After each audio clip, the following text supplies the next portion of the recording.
साथियों, आप सभी का स्वागत है हमारे फिर से इस टॉपिक में। तो अब जो है हम विशेष रूप से हम जो सेशन ला रहे हैं वो ला रहे हैं आपको टीआरई 4 को ध्यान में रख करके, जिसका एग्जाम सितंबर में होने वाला है। ठीक है, तो हम जो है साइंस के टॉपिक आपको लेके आ रहे हैं। वो साइंस के टॉपिक जो पीआरटी यानी 1 से 5 तक जो होते हैं प्राइमरी स्कूल में, उसमें जो प्रश्न आते हैं साइंस से वो आते हैं लगभग 20 से 25 नंबरों का। ठीक है, उसके अलावा जो 9th 10th जो है 9th 10th में है ना, वहां भी आपको साइंस जो साइंस होंगे वहां आपको 80 क्वेश्चन आते हैं, तो उनको ध्यान में रख करके साथ ही साथ 6 to 8 जो बच्चे मैथ और साइंस के होंगे, मैथ और साइंस। इसके अलावा जो आर्ट से भी होंगे उनको भी साइंस में मदद करेगा।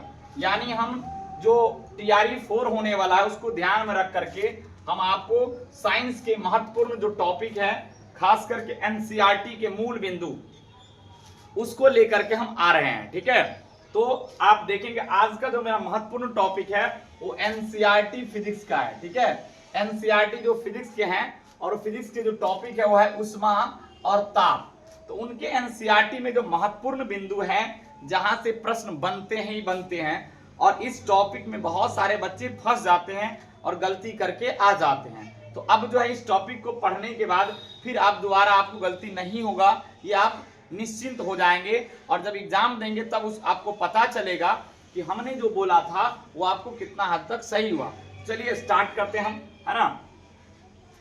तो टॉपिक का नाम है उष्मा एवं ताप। ठीक है, उष्मा और ताप, इसकी महत्वपूर्ण बिंदु हम पढ़ेंगे। पहला है कि उष्मा का व्यवहारिक मात्रक। उष्मा का व्यवहारिक जो मात्रक होता है वो कैलोरी होता है। क्या होता है? कैलोरी। जबकि इसका एसआई मात्रक जो है वो जूल होता है। ठीक है, ये भी ध्यान रखेंगे क्योंकि अब जो प्रश्न आ रहे हैं कथन निष्कर्ष वाले आ रहे हैं। ठीक है, तो आपको दे देगा कि निम्न में से कौन सा कथन सही है, वहां दे देगा उष्मा का व्यवहारिक मात्रक जूल होता है, और उसमें से कहेगा उष्मा का एसआई मात्रक कैलोरी होता है, और कहेगा निम्न में से कौन सा कथन गलत है। तो आपको ध्यान रखना होगा जब तक टोटली जानकारी नहीं होगा तो। ठीक है, दूसरा है कि ताप। ताप का जो एसआई मात्रक होता है वो केल्विन होता है। क्या होता है? ताप का एसआई मात्रक क्या होता है? केल्विन होता है। ठीक है, अगला है एल्कोहल। एल्कोहल, ये इंपॉर्टेंट पॉइंट है। एल्कोहल का आयतन प्रसार, आयतन प्रसार गुणांक, एल्कोहल का आयतन प्रसार गुणांक अन्य द्रवों की तुलना में, जितने भी द्रव हैं उसकी तुलना में अधिक होता है। क्या होता है? अधिक होता है।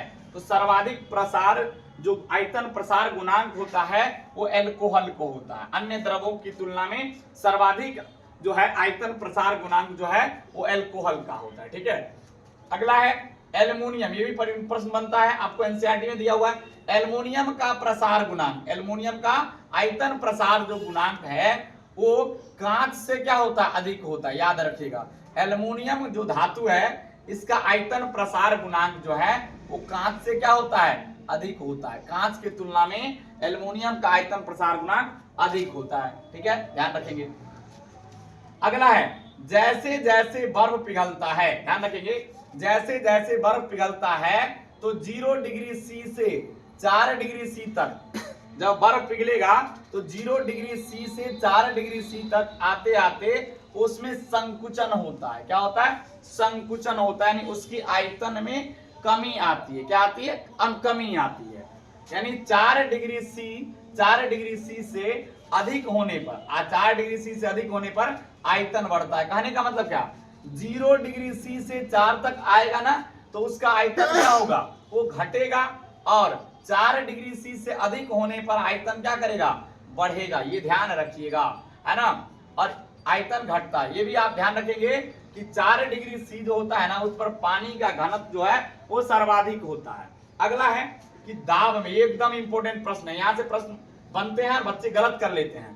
दाब में कमी के कारण, अगर दाब में कमी के कारण क्वथनांक में भी कमी होता है। याद रखेंगे, अगर हम दाब घटा देंगे तो क्या करेगा? क्वथनांक भी द्रव का घट जाएगा। ध्यान रखेंगे, तो दाब में कमी के कारण क्वथनांक भी क्या करता है? में कमी आता है। याद रखेंगे। अगला है ऊंचाई बढ़ने पर, क्या रखेंगे? ऊंचाई बढ़ने पर वायुमंडलीय दाब घटता है। याद रखेंगे, कि अगर आप ऊंचाई पे जा रहे हैं तो वायुमंडलीय दाब क्या करेगा, घटेगा, जिसके कारण समुद्र तल की तुलना में, समुद्र तल से अगर आप कंपैरिजन करेंगे तुलना में ऊंचाई बढ़ने पर, समुद्र तल की तुलना में ऊंचाई बढ़ने पर जल का क्वथनांक क्या करता है, घटता है। यानी ऊंचाई अगर बढ़ा देंगे तो क्या करेगा, क्वथनांक क्या करेगा, घट जाएगा। क्या करेगा, क्वथनांक। यानी आप देखे होंगे कि पहाड़ पे जो है वो जल्दी जो है आपको जाने पर उसका क्वथनांक क्या हो जाता है, कम हो जाता है। ठीक है, क्या हो जाता है, क्वथनांक कम हो जाता है। ठीक, अगला है कि जल का तापमान, एकदम ये दिया हुआ एनसीईआरटी में उदाहरण में कि जल का तापमान 9 डिग्री सी से गिराकर 3 डिग्री सी कर दिया गया। जल का तापमान 9 डिग्री सी से गिराकर 3 डिग्री सी करने पर आयतन पहले घटता है।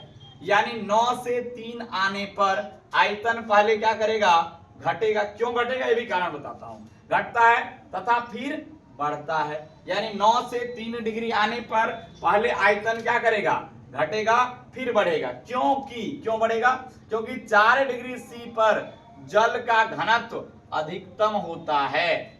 यानी जब 9 से 4 डिग्री पर आएगा, और ध्यान रखिएगा 4 डिग्री पर जल का जो घनत्व होता है वो सर्वाधिक होता है। अगर घनत्व ज्यादा होगा तो आयतन कम होगा, आपको पता होना चाहिए। तो बताइए 9 से जब 4 आ रहा है तो उसका घनत्व बढ़ रहा है, और घनत्व बढ़ेगा तो क्या होगा, आयतन घटेगा। तो पहले क्या कर रहा है, घटता है। इसलिए जब जल का तापमान 9 से 4 डिग्री सी किया जाता है, जब 9 से हम कहां आते हैं, 4 पे आते हैं, तो जल का आयतन क्या होता है, पहले घटता है। 9 से 4 पर आएंगे तो आयतन घटेगा, फिर 4 से 3 तक आएंगे, जब 4 से 3 आएंगे तो जल का आयतन क्या करेगा, बढ़ेगा। ध्यान रखेंगे कि अगर 4 तक आएंगे तो आयतन क्या करेगा, घटेगा, फिर 4 से 3 आएंगे तो आयतन क्या करेगा, बढ़ेगा। ये याद रखना पड़ेगा। ये आंसर क्यों होता है हमने बता दिया। अगला है कि जल की विशिष्ट ऊष्मा, याद रखेंगे जल की विशिष्ट ऊष्मा का मान अन्य पदार्थ की तुलना में अधिक होता है। यानी जल की जो विशिष्ट ऊष्मा होता है वो अन्य पदार्थ की तुलना में क्या होता है, अधिकतम होता है। ठीक है, अब अधिकतम होने से फायदा क्या है, ये परीक्षा में आपको एकदम एनसीईआरटी का लाइन है, जिस कारण इसकी ऊष्मा धारिता उच्च होता है। यानी इसमें ऊष्मा धारण क्षमता भी क्या होगा, उच्च होगा। अगर इसकी जो है आपको विशिष्ट ऊष्मा का मान अन्य पदार्थ की तुलना में ज्यादा होगा तो ऊष्मा धारिता भी क्या होगा, जल का अधिक होगा। इसलिए जल का उपयोग, इसलिए जो जल का उपयोग होता है वो आपको शीतलक के रूप में, किसके रूप में, शीतलक के रूप में स्वचालित वाहनों के रेडिएटर में किया जाता है। पूछेगा कि स्वचालित वाहनों के रेडिएटर में शीतलक के रूप में जल का प्रयोग क्यों किया जाता है, तो जल का प्रयोग इसलिए किया जाता है क्योंकि इसकी ऊष्मा धारिता क्षमता क्या होता है, अन्य द्रवों की तुलना में अधिक होता है। याद रखना पड़ेगा ये बात। अगला है कि बर्फ का टुकड़ा, किसका टुकड़ा, बर्फ का टुकड़ा पेय पदार्थ को ठंडा कर देता है। आप देखे होंगे अभी गर्मी का मौसम आ रहा है तो जिसमें ठंडा कोको कोला जो रखा जाता है तो उसमें देखिएगा बर्फ है ना, उसको बर्फ में डाला जाता है, और बर्फ में डालने से क्या हो जाता है, वो ठंडा हो जाता है। ऐसा क्यों होता है, क्योंकि बर्फ पिघलने के लिए पेय से गुप्त ऊष्मा ले लेता है, और जो बर्फ उसमें डाला गया है तो उसको पिघलना है, तो पिघलने के लिए जो पेय पदार्थ हम उसमें डाले हैं, कोको कोला है ना, जो स्प्राइट, फेंटा जो आप लोग पीते हैं वो डाले, तो उसके अंदर जो गुप्त ऊष्मा होती है वो क्या करता है, बर्फ अपने अंदर में ले लेता है, और उसके कारण वो क्या करने लगता है, पिघलने लगता है। और जिससे क्या हो जाता है, जैसे उसकी गुप्त ऊष्मा ले लेगा बर्फ अपने अंदर, तो ये क्या करेगा, आपको जैसे आपको पता ऊष्मा ले लेगा तो बर्फ का क्या करेगा, बढ़ेगा, और इसका क्या करेगा, घट जाएगा, और क्या हो जाएगा, वो पेय पदार्थ ठंडा हो जाएगा। देखो कह रहा है बर्फ की गलन की गुप्त ऊष्मा, जो बर्फ के गलन की जो गुप्त ऊष्मा होता है उसका मान होता 80 कैलोरी प्रति ग्राम। ठीक है, यानी 1 ग्राम बर्फ को पिघलने के लिए 80 कैलोरी ऊष्मा की जरूरत पड़ेगा। याद रखेंगे, 1 ग्राम बर्फ को पिघलने के लिए जो है 80 कैलोरी ऊष्मा की क्या पड़ेगा, जरूरत पड़ेगा। ठीक है, अगला है कि ऊष्मा सदैव उच्च ताप से निम्न ताप की ओर प्रवाहित होता है। याद रखेंगे, ऊष्मा सदैव क्या होता है, उच्च ताप से निम्न ताप की ओर प्रवाहित होता है। अर्थात ऊष्मा गर्म वस्तु से ठंडा वस्तु की ओर प्रवाहित होता है। यानी ऊष्मा गर्म वस्तु से किधर की ओर प्रवाहित होगा, ठंडी वस्तु की तरफ। एक प्रश्न बीपीएससी में एक बार आया हुआ था, 70 वाला याद है, 17 बीपीएससी में, कि एक कमरा में फ्रीज रखा हुआ है, उसकी दरवाजा अगर खोल दिया जाए, आप लोग ध्यान से सुनिएगा, एक कमरे में फ्रीज रखा हुआ है, अगर फ्रीज का दरवाजा खोल दिया जाए तो कमरा का टेम्परेचर क्या होगा, बढ़ेगा या घटेगा, ये आप कमेंट सेक्शन में बताएंगे। कि एक कमरा में एक फ्रीज रखा हुआ है, उसका दरवाजा क्या किया जाए, अगर खोल दिया जाए तो कमरा का टेम्परेचर कम होगा या ज्यादा हो जाएगा, कमेंट सेक्शन में बताएंगे। ठीक है, चलिए अगला है कि वह प्रक्रम, याद रखेंगे वह प्रक्रम, एकदम ये इंपॉर्टेंट, बहुत ज्यादा इंपॉर्टेंट है, यहां से प्रश्न बनते ही बनते हैं। वह प्रक्रम जिसमें ऊष्मा किसी वस्तु के गर्म सिरे से, यानी किसी वस्तु के गर्म सिरे से ऊष्मा ठंडे सिरे की ओर स्थानांतरित होना। जब ऊष्मा क्या होता है, किसी वस्तु के गर्म सिरे से ठंडे सिरे की ओर क्या होती है, स्थानांतरित होती है, तो उसे चालन कहते हैं। उस विधि को हम क्या बोलते हैं, चालन विधि कहते हैं। जैसे ठोस से ठोस में जो ऊष्मा का स्थानांतरण होता है वो चालन विधि द्वारा होता है। किसके द्वारा, चालन विधि द्वारा। याद रखेंगे कि ठोस से ठोस में ऊष्मा का स्थानांतरण किस विधि द्वारा, तो चालन विधि द्वारा। ये एकदम इंपॉर्टेंट क्वेश्चन है। अगला प्रश्न देखेंगे, अगले हम आ जाते हैं यहां पे फिर कि विकिरण। अगला है विकिरण। विकिरण आप सुने होंगे कि ऊष्मा का स्थानांतरण विकिरण विधि द्वारा भी होता है। तो विकिरण ऊष्मा स्थानांतरण की वह विधि है, विकिरण ऊष्मा स्थानांतरण की वह विधि है जिसमें ऊष्मा प्रकाश की चाल से सरल रेखा में चलकर माध्यम को बिना गर्म किए एक स्थान से दूसरे स्थान तक स्थानांतरित होती है। तो उसको हम क्या बोलेंगे, विकिरण ऊष्मा, विकिरण विधि। यानी जब ऊष्मा का स्थानांतरण क्या होगा, जब ऊष्मा प्रकाश की चाल से सरल रेखा में चलेगा और माध्यम को बिना गर्म किए हुए एक स्थान से दूसरे स्थान तक चला जाएगा। तो इस प्रकार के जो स्थानांतरण होता है, ऊष्मा का संचलन होता है, उसको विकिरण विधि कहते हैं। कौन सा विधि, तो पूछेगा कि विकिरण विधि में ऊष्मा का स्थानांतरण किस चाल से होता है, तो प्रकाश की चाल से होता है, सरल रेखा में होता है और इसमें माध्यम बिना गर्म किए हुए ऊष्मा का स्थानांतरण होता है। अगला है ऊष्मीय विकिरण। ऊष्मीय विकिरण के स्थानांतरण, यानी ऊष्मीय विकिरण के स्थानांतरण के लिए माध्यम की आवश्यकता नहीं होता है। यानी जब ऊष्मा विकिरण के विधि द्वारा तो क्या होता है, स्थानांतरित होता है ऊष्मीय विकिरण द्वारा, तो उसमें माध्यम की आवश्यकता नहीं होता है। यानी ये बिना किसी माध्यम की आवश्यकता के ये एक स्थान से दूसरे स्थान तक चला जाएगा।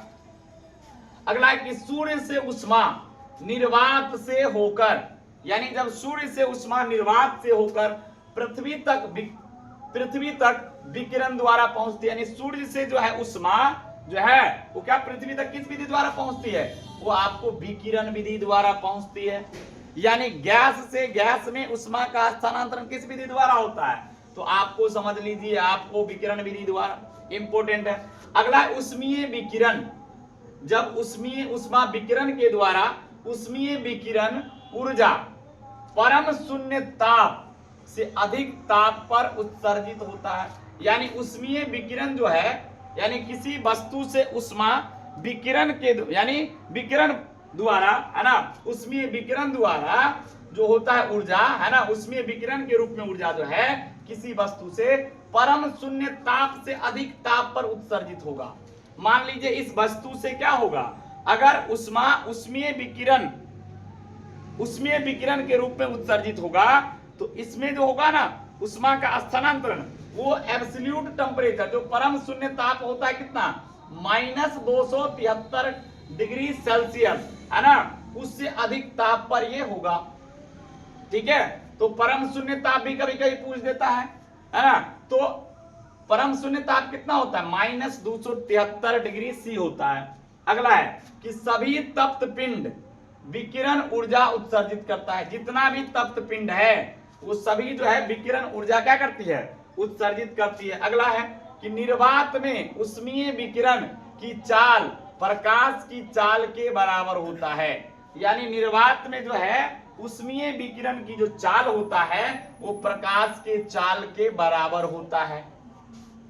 अगला है किसी वस्तु द्वारा अपने ताप को विकिरण के रूप में, किसी वस्तु द्वारा अपने ताप को विकिरण के रूप में उत्सर्जित ऊर्जा को उष्मीय विकिरण कहते हैं। यानी कोई वस्तु अपने ताप को जो है ना वो क्या करेगा, विकिरण के रूप में, विकिरण के रूप में उत्सर्जित करेगा उस ऊर्जा को, तो हम उसको क्या बोलेंगे, उष्मीय विकिरण बोलेंगे। तो आपको समझ में आया होगा ये। अगर समझ में आया होगा तो आप हमारे इस चैनल को लाइक करेंगे, सब्सक्राइब भी करेंगे। अगर आप बहुत बढ़िया लगा होगा तो आप इस वीडियो को शेयर भी कर देंगे। धन्यवाद। जय हिंद, जय भारत।